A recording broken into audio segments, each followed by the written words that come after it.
Hello everyone, আসসালামু আলাইকুম। সবাইকে আমন্ত্রণ জানাচ্ছি আমার আজকের রান্নাবান্নায়।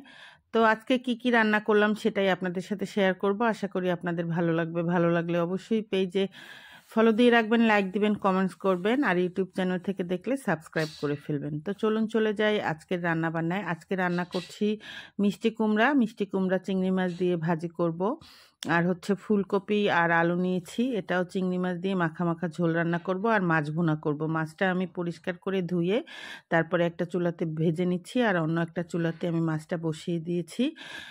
এখানে পরিমাণ মতো তেল দিয়ে পেঁয়াজটা একটু বাদামি কালার করে নিয়েছি। এরপর রসুন বাটা আদা বাটা দিয়ে পেঁয়াজের মধ্যে ভেজে নিচ্ছি, কারণ রসুন আর আদা বাটাটা একটু ভেজে নিলে এর কাঁচা স্মেলটা চলে যায়।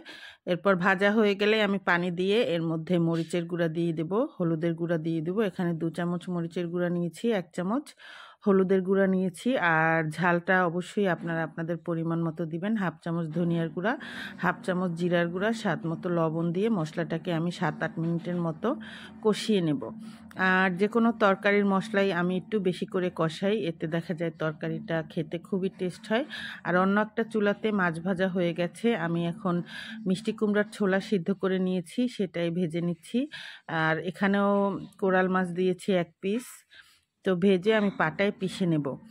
আর সেটা ভাজা হয়ে গেলে আমি মিষ্টি কুমড়াটাও বসিয়ে দিয়েছি। মিষ্টি কুমড়ার মধ্যে সমস্ত মশলা চিংড়ি মাছ দিয়ে পানি দিয়ে আমি কষিয়ে নিচ্ছি। আর মাছটা কিন্তু মানে মাছটার মধ্যে আমি পানি দিয়ে মাছ দিয়ে দিয়েছি, মিষ্টি কুমড়াটাও কষিয়ে নিচ্ছি।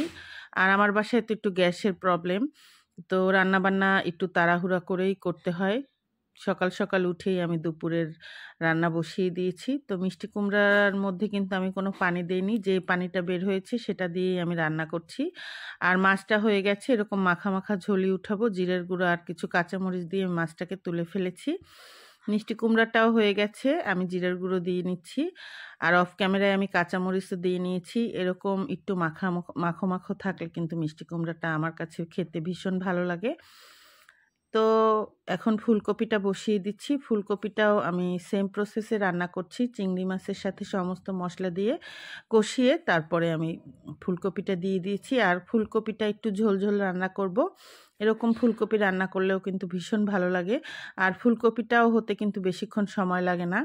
তো ফুলকপিগুলো একটু আস্ত আস্ত থাকবে। তা পানি দেওয়ার পর ভালো করে সিদ্ধ করে যখন দেখেছি যে ঝোলটা একটু টেনে গেছে, তখন আমি নেড়েচেড়ে ফুলকপিটাকেও তুলে ফেলবো। তো ভিডিওটা যদি ভালো লাগে অবশ্যই পাশে থাকবেন। আর আবারও কোনো নতুন ভিডিও নিয়ে আপনাদের সামনে হাজির হব। এর আগে আমি আমার কুমড়োটা দেখিয়ে দিচ্ছি, ফুলকপিটাও দেখিয়ে দিচ্ছি, আর মাছটা যে ভুনা করেছি সেটারও ফাইনাল লুক হচ্ছে এটা। আর ভর্তাটা আমি বাটবো না, খালা আসলে বেটে দিবে, তাই এটাকে ভেজে প্রসেস করে রেখে দিয়েছি। যাই হোক, আজকের মতো এখানেই বিদায় নিচ্ছি। সবাই অনেক ভালো থাকবেন, সুস্থ থাকবেন। আল্লাহ হাফেজ।